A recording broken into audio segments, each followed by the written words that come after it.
우리 사랑하는 성도 여러분, 성령님의 강림은 하나님의 경륜, 즉 우리를 사시는 하나님의 타임 스케줄 가운데 대단히 중요한 하나의 이정표가 되고 있습니다.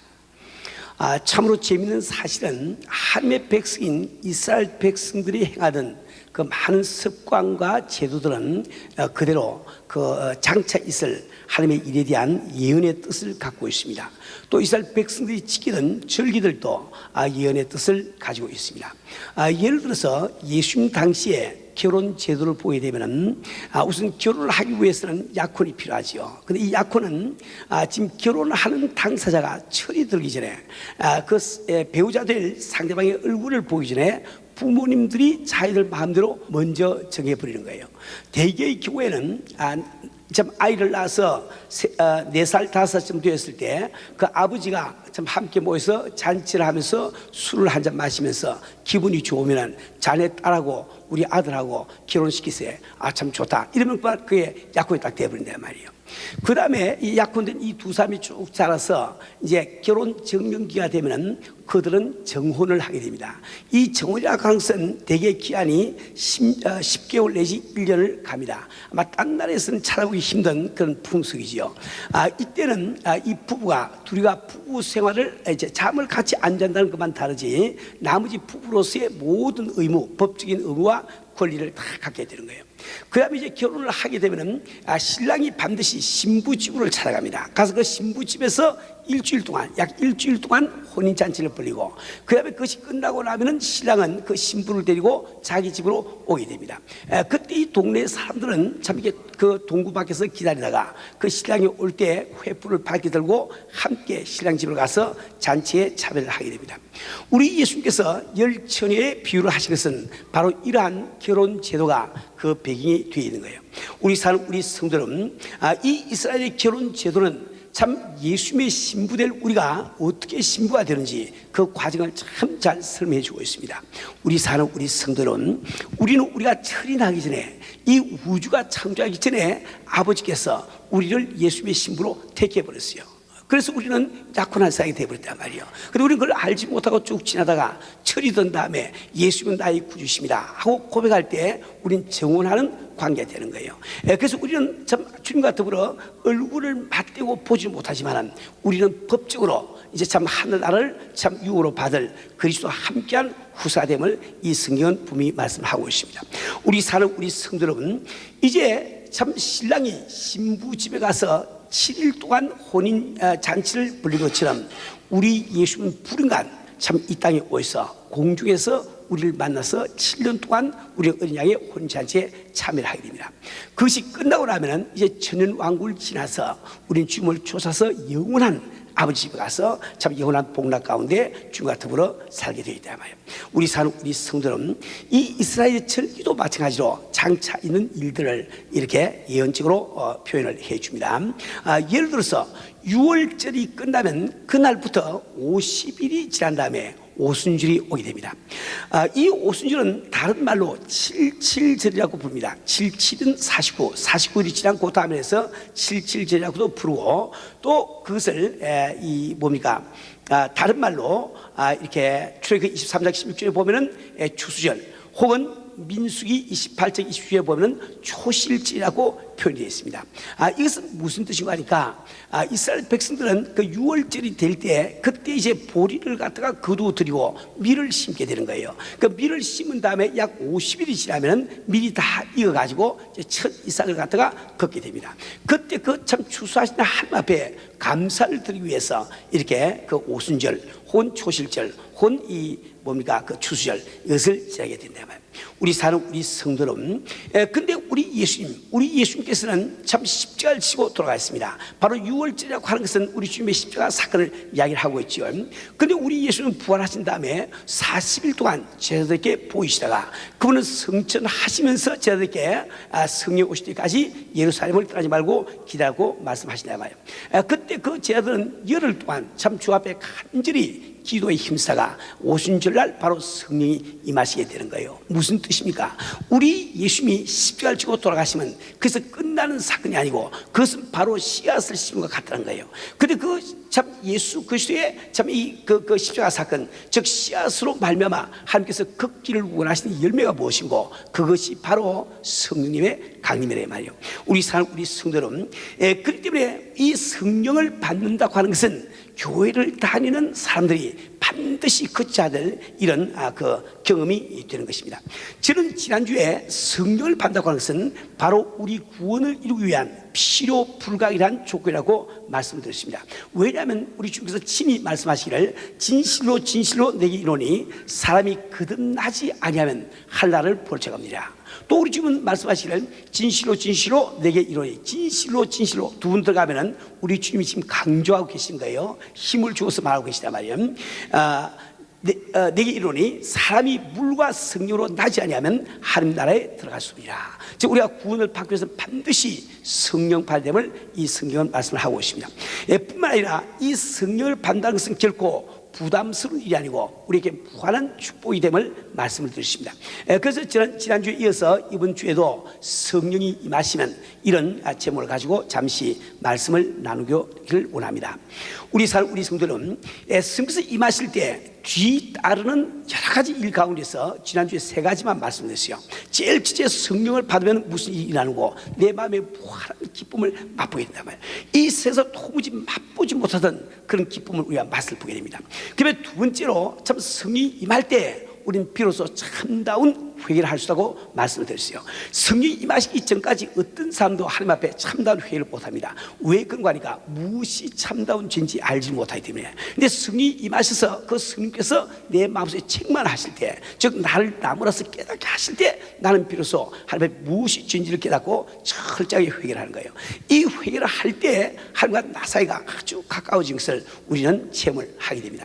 세 번째로, 이 성령이 임하실 때 우리는 예수가 그리스도임이 믿어지고 바로 내가 구원받는 사실이 확신된다고 말씀을 드렸습니다. 오늘은 이제 성령이 임하실 때 이러한 일 가운데 네 가지만 더 말씀을 드리겠어요. 그걸 다 우리가 다 성경에서 다 말씀드리려고 하면 한정이 없기 때문에 네 가지만 말씀드립니다. 첫 번째로, 이 성령께서 우리에게 임하실 때 우리는 성경 말씀이 그대로 믿어지는 역사가 납니다. 그 성경 말씀대로 살아보고자 하는 그 욕망이 나도 모르게 마음속에서 일어난단 말이에요. 우리 성도는 오늘 본문 말씀을 다시 한번 읽어보겠습니다. 내가 그들에게 일치한 마음을 주고 그 속에 새 씨를 주며 그 몸에서 굳은 마음을 제하고 부드러운 마음을 주어서 내 율례를 쫓으며 내 규를 지켜 행하게 하리니 그들은 내 백성이 되고 나는 그들의 하나님이 되리라. 이 성경 구절은 제가 성령 받은 다음에 내가 성령 받은 것이 확실하구나 하고 확정을 짓게 된 이런 성경 구절입니다. 저는 참 이게 나도 모르게 참 성령이 임해서 참 울고 불고 야단하고 완전히 생활이 변했지만은, 그 내가 성령 받을 때 하나님께서 내가 성령을 주노라 하는 이거 어디 수료증 같은 걸 주지 않았으니까 이 가다가 보면 의심이 생기더라고요. 가만히 있자, 그것이 성령 진짜 받은 건가? 사람들이 성령 받독하니까 나도 성령 받은 거 생각하는데 그것이 진짜 성령 받은 것인가? 마음에 의심이 좀 왔다 갔다 한다 말이에요. 그런데 이 성경 구절을 딱 보는 순간에 이 성경 구절에 나타나는 그 말씀이 그대로 내게 이루어졌으니까 아이고 이게 확실히 성령 받았구나 하고 마음에 아주 확정을 지게 되었단 말이에요. 우리 성도는 오늘 본문 말씀에서 참 돌같이 굳은 마음, 이 굳은 마음이란 무슨 뜻일까요? 이 굳은 마음이라고 하는 것은 하나님을 믿지 못하는 마음을 이야기합니다. 하나님의 말씀에 순종하지 못하는 그 마음을 얘기한단 말이에요. 우리가 보통 성령 임하시기 전까지 우리 마음은 굳어서 아무리 전도의 말을 들어도 하나님의 말씀을 들어도 귀에 들어오지 않습니다. 마음에 믿어지지 않는다고요. 또 뿐만 아니라 우리 생활 가운데서 지금 하나님의 뜻과 반대만 되게 우리는 살아간단 말이에요. 그런데 부드러운 마음이란 무엇일까요? 그것은 바로 하나님을 믿어지는 마음을 이야기합니다. 그분의 말씀에 순종하고자 하는 그 마음을 이야기한단 말이에요. 그래서 이 성령이 임하실 때 우리는 자연히 참 마음이 부드러워져서 하나님이 그대로 믿어지고 예수님이 그대로 믿어지고 또 그분의 말씀대로 살고자 하는 이런 그 욕망이 일어나게 되는 거예요. 우리 성도는 그래서 이 성경은 우리가 바로 예수님 믿을 때, 즉 성령을 받을 때 우리가 새로운 피조물이 됨이 말씀을 하고 있습니다. 고린도서 5장 17절에서 그런즉 누구든지 그리스도 안에 있으면 새로운 피조물이라. 이전 것은 지나갔으니 보라 새것이 되었다. 예, 우리가 새것이 되었다는 이것은 말로만 하는 것이 아니고 성령이 내게 임하서 내게 화학적 변화가 일어났음을 말씀해 주고 계시단 말이에요. 우리 사는 우리 성도는 성령이 임하실 때 우리는 바로 성경 말씀이 그대로 살아 움직이고 믿어지는 역사이라는 거예요. 저는 참 이 성령 받기 전까지 이 성경을 3번을 통독을 했습니다. 또 여기저기를 많이 보았단 말이에요. 그러나 아무리 이 성경을 봐도 제 눈에는 그것은 인쇄된 활자밖에 더 되지 않았어요. 아무런 감동이 없어요 말이에요. 그런데 참 성령 받은 그날입니다. 참 그날 저는 참 교회에서 우리 교인들 35명을 우리 집에 데리고 와서 참 우리 동수에게 전도 좀 하라고 부탁을 하고 그 전도를 듣고 있는데 마음속에 그렇게 궁금증이 생겨요. 아주 이 성경에 하나님께서 내게 참 보내신 편지인데 도대체 이 속에 뭐라고 되어 있는지 내가 3번 읽어서 하도 기억이 안 남아있거든. 그래서 얼마나 궁금한지 저는 살짝 일어나가지고 성경을 들고 우리 아들 방으로 갔습니다. 가서 혼자서 무릎을 탁 꿇고 주 앞에 기도하고 성경을 제가 딱 펼쳤어요. 그 딱 펼쳤을 때 눈에 확 띈 그 성경 구절이 로마서 8장 26절이었습니다. 이와 같이 성령도 우리의 연약함을 도우시다니 우리가 마땅히 빌 바를 알지 못하나 친히 그가 말할 수 없는 탄식으로 우리를 위해서 간구하시라. 저는 이 말씀을 보는 순간에 옛날 같으면 그냥 흘러갔을 텐데 그 말씀을 보는 순간에 저는 성경을 덮으라고 그 자리에서 참 무릎을 꿇고 통곡하면서 주 앞에 기도했습니다. 저는 이렇게 기도했어요. 주님, 정말 내가 참 자고해서 내 입은 하나님보다 더 높아지고 하나님을 저는 믿지도 않고 참 인정치 않았는데 바로 내가 알지 못할 때도 나의 귀하신 성께서 말할 수 없는 탄식으로 간구해 주심으로 나를 십자가 앞까지 인도하시고 복음을 듣게 하시군요. 이게 너무 믿으신단 말이에요. 과거에 그 안 믿어진 그 성경 구절이 왜 그렇게 믿어질까요? 그럼 벌써 성령께서 내게 임하시기 때문에 그 현상이 일어난단 말이에요. 저는 주 앞에 막 정말 참 너무너무 감사해서 통곡하면서 기도하고 또 그 다음에 또 기도하다 보니까 이게 또 궁금하단 말이에요. 그래서 저는 또 성경을 또 탁 펴었습니다. 펴서 그때 두 번째로 탁 펴자마자 내 눈에 띈 것은 요한복음 16장 13절 말씀이었습니다. 거기 보니까 그러나 진리의 성령이 임하시면 그가 너희를 모든 진리 가운데로 인도하시니 우리 많이 읽고 넘어가는 성경 구절이죠. 근데 그때 참 이 성경 구절 읽을 때 저는 얼마나 감사한지 또 성경을 그냥 덮어버리고 그냥 울면서 주 앞에 기도했습니다. 왜 그러고 하니까 내가 정말 그날 아침에 은혜를 받았는데 마음의 기쁨이 충만하고 너무 좋은데 혹시 이것이 떠나가면 어떻게 할까?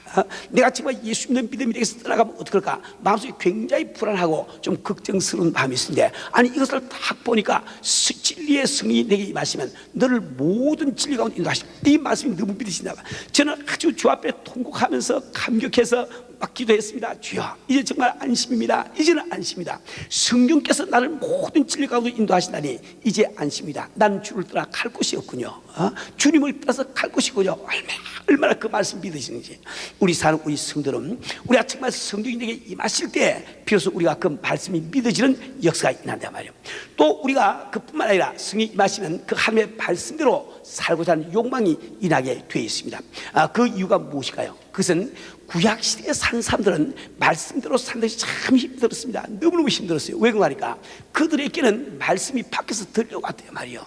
선지자의 입술을 통해서 이 기록된 이 성경 말씀을 통해서 밖에서 들려왔대 말입니다. 근데 우리가 성령을 받게 되면은 그 말씀이 내 속에서 들게 되는 거예요. 성령께서 내 속에 들어와 계시니까. 그렇죠. 그러니까 내 마음속에서 자연히 그 말씀대로 살고자 하는 욕망이 일어나고 그 말씀대로 살고자 하는 그 소망이 일어난다 말이에요. 우리 사는 우리 성도는 저는 정말 참 이 성령 받고 난 다음에 누가 나한테 시키지 않았습니다. 그 받는 순간에 그날 교회에서 금방 느껴지는 것이 나도 11조 좀 해봐야지. 저는 그때까지 11조 한 번도 안 해봤거든. 그래서 이제 보통 그저 헌금할 때는 일부를 내면 그저 고작이었습니다. 물론 제가 그 당시에 저는 봉사 정신이 강하기 때문에 목사님 사례비는 따로 제가 냈어요. 내지만은 헌금은 일부밖에 안 냈대 말이에요. 근데 성령이 다 임하시니까 얼마나 그 젊게 11조 하고 싶은지 그날 바로 그냥 깨달으십니다. 또 참 그날부터 저는 새벽에 일어나서 누가 시키지 않아도 그냥 기도했습니다. 그런 말씀을 보았대 말이요. 그 참 이 성경 말씀으로 사라지는 역사가 나더라고요. 그 성령께서 임하시니까 참 우리 아이들이 TV를 틀어놔도 지나가면서 그것을 볼 때 마치 딴 세계처럼 전혀 그 화면이 눈에 들어오지 않습니다. 마치 흑백처럼 어디 저 먼 세상에서 일어난 일처럼 이렇게 보이는 것이 눈에 들어오지 않단 말이에요. 그 TV에서 나오는 소리도 귀에 들리지 않습니다. 그 성령 조금할 때 저렇게 되더라고요. 근데 우리가 성령을 받았다고 해서 완전히 하나님의 말씀대로 사실 것은 아닙니다.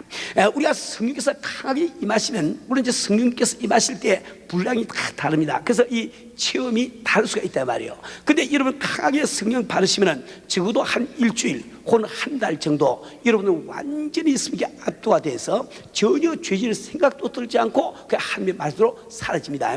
그런데 한 일주일 열흘쯤 지나면은 내가 지금 성령 받아서 육체가 없은 것이 아니기 때문에 육체의 소리가 점차적으로 들려오기 시작한단 말이에요. 그래서 그때부터 내 마음이 결단을 내리면서 살아야 됩니다. 내가 성령의 음성을 쫓아 살 것인가, 혹은 육체의 음성을 쫓아 살, 내가 결단을 내야 된다 봐요. 그래서 지혜로운 사람은 정말 주님을 만났을 때 그것이 참 기쁨이요, 그것이 생명이기 때문에 나는 주의 말씀대로 살리라. 아무리 육체가 고달프해도 말씀대로 살고 점점 노력해 가는 거예요. 그런데 어리석은 사람들은 마치 개가 토한 것을 다시 먹는 것처럼, 토한 것을 다시 먹는 것처럼 우리는 다시 육체의 음성을 듣고 육체를 쫓아 살아가게 된다 말이에요. 우리 사는 우리 성은 우리가 정말 이렇게 성령을 받고 난 다음에 그 참 이 하나님의 말씀이 참 이렇게 그 믿어지고 그 말씀대로 사라지는 이런 역사가 있을까 하면은 내가 마음으로 결단을 내리고 성령의 음성에 귀를 기울이면서 살지 않으면 안 됩니다. 우리 사는 성도 여러분, 이제 두 번째로 성령이 이렇게 임하시면은 우리 마음속에 상이 생기는 거예요.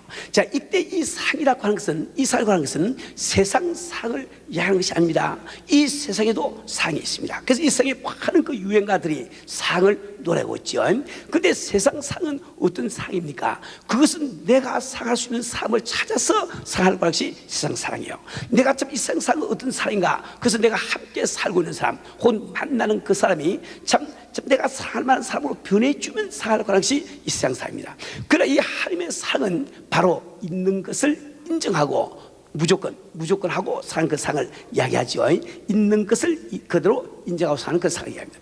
이런 상은 성령을 받기 전까지는 아무도 마음에 기록을 못하는 거예요. 이 성령은 바로 사랑의 영이시기 때문에 성령이 내게 임하시다는 증거가 마음속에서 막 그 사랑이 막 된다 말입니다. 제 경우를 보더라도 참 이렇게 성령이 임하신 그날 참 우리 친구들이 잠을 깨어서 일어나는데 저는 그들을 볼 때 아주 마음속에서 그들을 꼭 끌어안아주고 나는 너를 사랑한다, 나는 너를 사랑한다, 네가 만약에 행복하기 위해서 필요한 것이 내게 있다면 다 가져가라, 내 거저 줄게.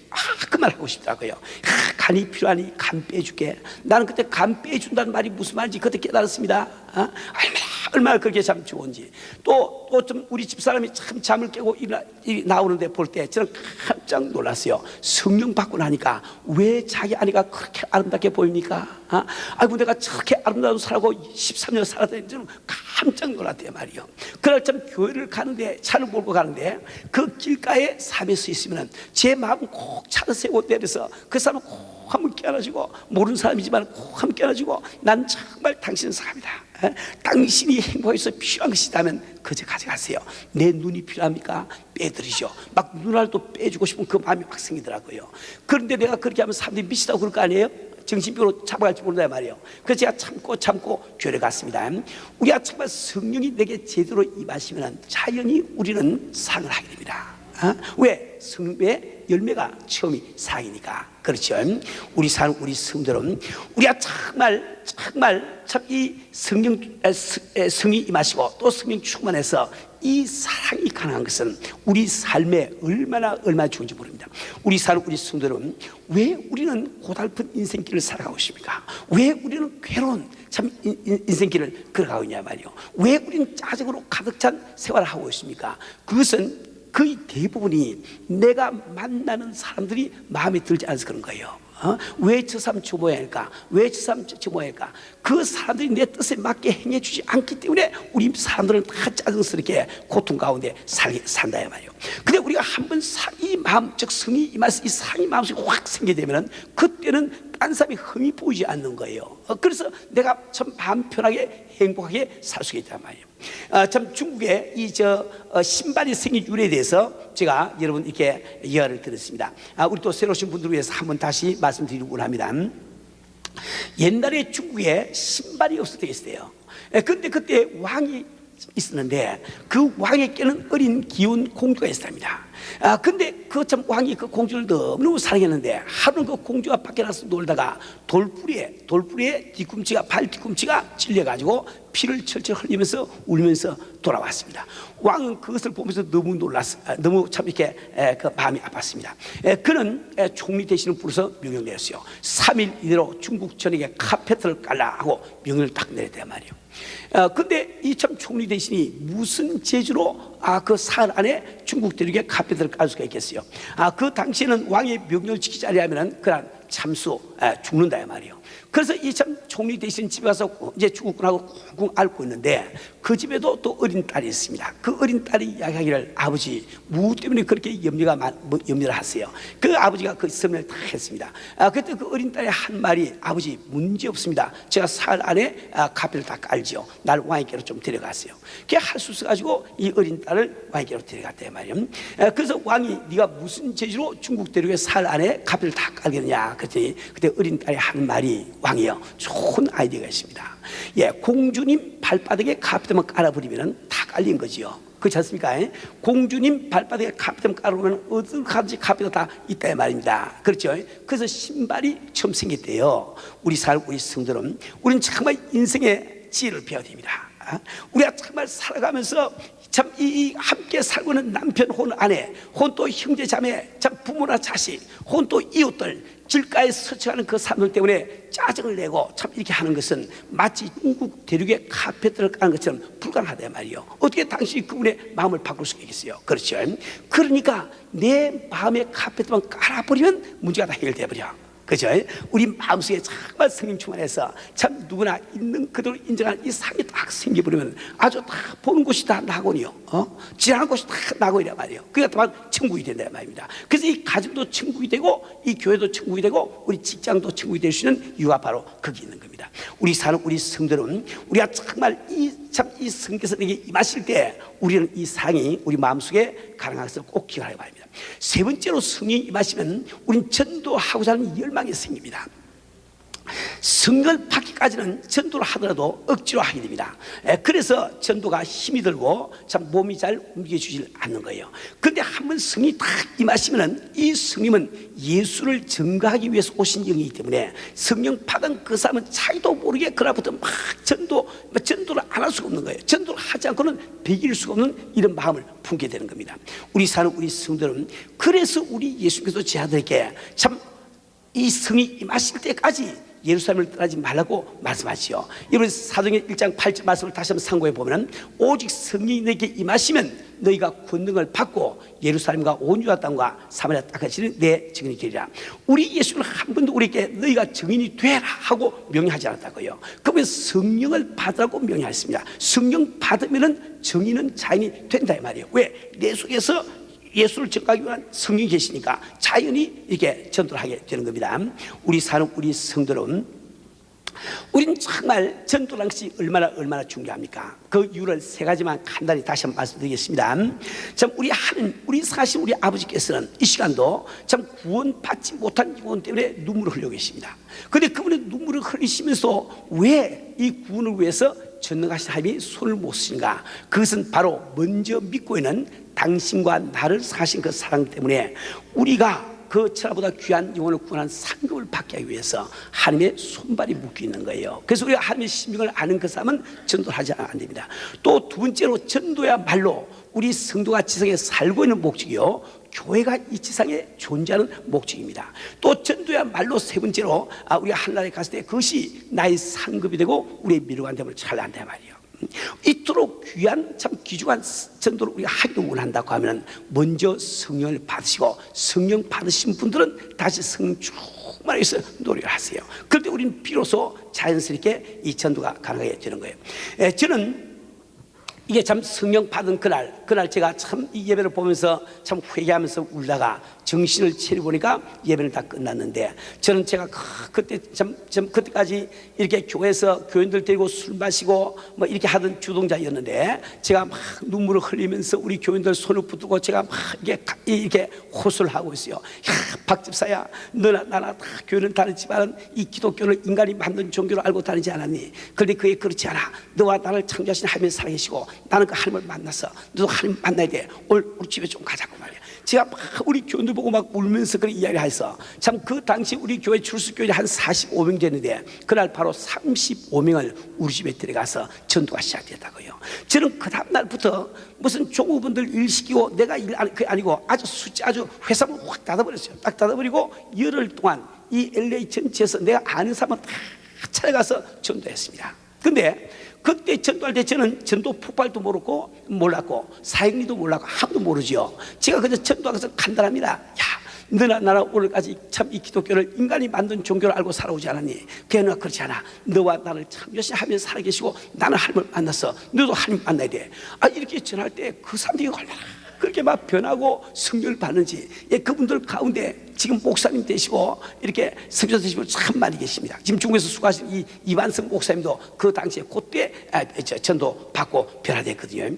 우리 성도는 우리가 성경 말씀을 모르기 때문에 전도 못한 것이 아닙니다. 성령을 의지하지 않기 때문에 못한다 말이에요. 성령께서 내 속에 충분히 거하시면 내가 자연히 전도하게 되고 또 전도의 열매도 맺을 수가 있는 거예요. 저는 그뿐만 아니라 아무도 안 시켰지만은 저는 아침마다 일어나서 주 앞에 간절히 매일 부르짖고 기도합니다. 2시간을 부르짖고 기도하는데 그때 기도 제목이 뭔가 하니까 주여 오늘 또 그 누구를 나를 통해서 구원해 주시겠습니까?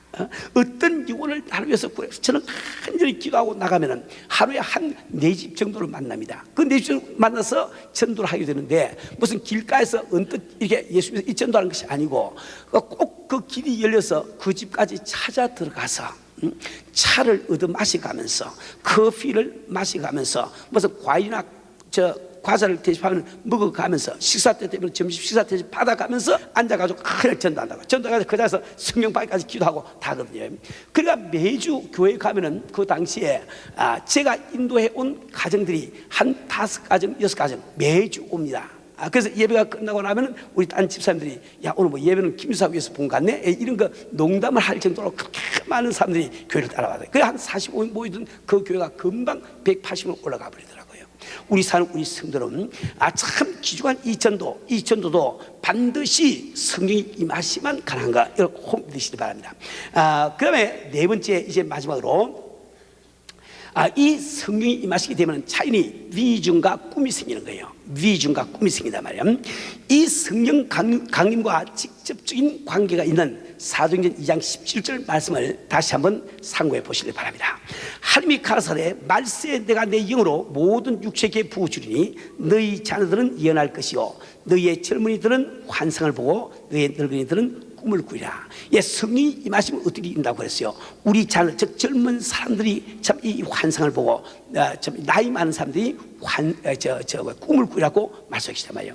이 성령이 임하시면 자연히 꿈이 생깁니다. 비전이 생기는 거예요. 왜? 성령 바로 꿈의 영이시기 때문에 하나님은 바로 꿈의 하나님이시기 때문에 그렇습니다. 그런데 이 꿈과 비전이라고 하는 것이 우리 삶에 왜 그토록 중요한 거 이것도 역시 제가 3가지만 말씀드리겠어요. 제일 첫째 꿈과 비전이 왜 그렇게 중요한 거 우리 스님 바로 꿈의 영이시기 때문에 꿈과 비전이야말로 성령으로 하여금 일하시게 하시는 토양과 같은 거예요. 그죠? 어떤 곡식이라도 토양이 맞아야 자라죠. 이처럼 우리 스님께서 그 토양이 맞아야 역사하시는데 그 토양이 무엇인가 하니까 바로 꿈과 비전이야 말이에요. 꿈과 비전이야말로 스님의 능력을 내 세계 가운데 끌어들이는 하나님의 통로가 될 수가 있단 말이에요. 또 두 번째로 꿈과 비전은 하나님께서 바로 우리 인간에게 주신 무기와 같다고 말씀드렸습니다. 우리 하나님께서는 아담과 이브를 창조하시고 이 땅을 정복하라고 말씀하시는데 그 땅을 정복하기 위해서 우리 인간에게 주신 무기가 뭐겠습니까? 그것은 바로 꿈을 꿀 수 있는 능력이란 말이에요. 그래서 이 세상에 불신자도 꿈이 있는 그 사람이 성공하고 꿈이 있는 그 사람이 크게 되는 이유가 바로 거기 있는 겁니다. 세 번째로 이 꿈과 비전이야말로 우리 속에 있는 잠재 능력을 작동시키는 키와도 똑같습니다. 하나님께서 아담 이브를 창조하실 때 많은 능력에 이게 인간으로 창조해 주신 거예요. 그런데 죄 때문에 참 타락할 때 그 능력들이 우리 속에 잠재 버리고 밖으로 나타나지 않았습니다. 그래서 그 능력을 잠재 능력이라고 부르고 있단 말이에요. 오늘날 많은 그 심리학자들이 혹은 또 성공학에서 이 잠재 능력에 대한 이 연구를 많이 하고 있습니다.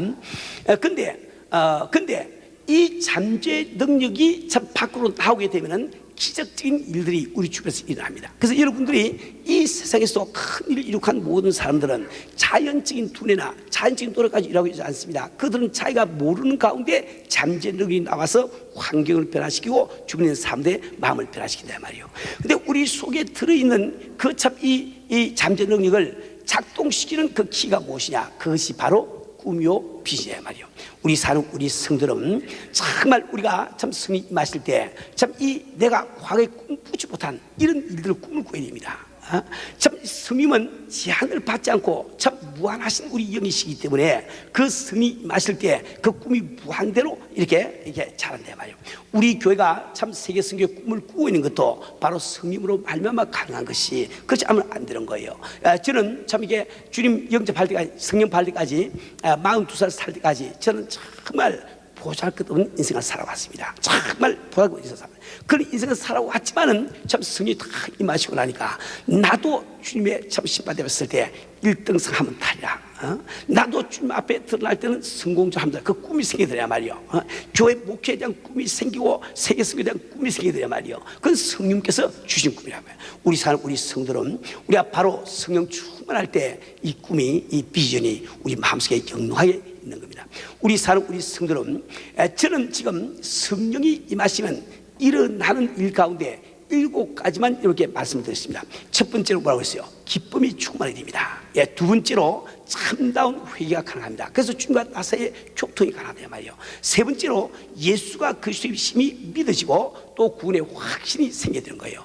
네 번째로 우리가 성이 임하시면 바로 성경 말씀이 믿어지고 하나님의 말씀대로 살려고 하는 욕망이 우리 마음속에 생기는 겁니다. 다섯 번째로 성이 임하시면 우리 마음속에 참다운 사랑이 생깁니다. 여섯 번째로 전도하고자 하는 열의가 생깁니다. 그러면 일곱 번째로 성이 임하시면 꿈과 비전이 생기단 말이에요.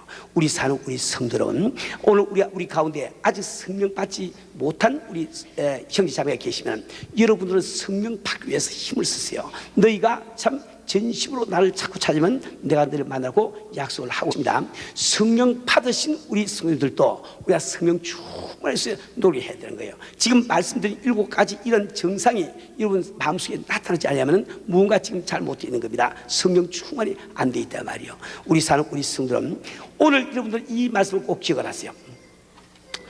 우리 주님께서는 우리에게 말씀하시기를 너희 두 사람이 내 이름으로 모인 곳에 내가 함께니라 약속하셨습니다. 우리 주님이 어떻게 우리 가운데 함께하고 계시나요? 성령님의 형체로 우리에게 가까이, 그러니까 즉 성령님이 우리 가운데 임재하고 계시다는 거예요.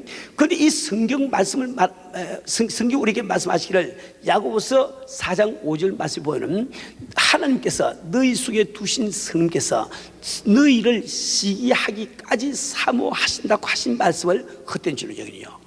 시기하기까지, 질투하기까지 스님이 바로 여러분의 마음을 사모하고 있단 말이에요. 당신이 지금 스님을 사모하는 그 이상으로 스님이 먼저 당신을 사모를 하고 있는 거예요. 그래서 우리가 이 시간도 마음을 조금만 열고 스님 내 마음속에 들어와 주세요. 내 마음속에 충만히 채워주세요. 우리 간절히 이 기도할 때 우리 주님은 우리 스님께서는 내게 충만히 임재하시고 내가 기름 부음을 내가 느끼게 된다 말이에요. 우리 사는 우리 성도는, 근데 우리가 스님을 모시기 위해서 한 가지 꼭 기억할 것이 있습니다. 우리 주님이 친히 말씀하시기를 너희 여기 서는 자 중에서 내가 왕권을 가지고 오는 것을 볼 자도 있느냐. 왕권을 가지고 온다 이 말은 주님의 재림을 이야기하지 않습니다. 왜 그 말일까? 그분들이 다 돌아가시는데 우리 주님이 재림 안 하시다 말이요. 그럼 왕권을 가지고 온다는 것은 무슨 말입니까? 성령으로 오신다 말이에요. 성령으로, 그죠? 그러니까 우리 예수님은 바로 종으로 오신 우리 하나님이시지만 성님 바로 왕권을 가지고 오신 하나님입니다. 무슨 뜻입니까? 내가 하나님 앞에 정말 절대적으로 낮아지지 않으면 성님 임하지 않는다는 거예요. 절대적으로 내가 낮아지지, 순복하지 않으면 충만하게 채우지 않는다는 겁니다. 아시겠죠?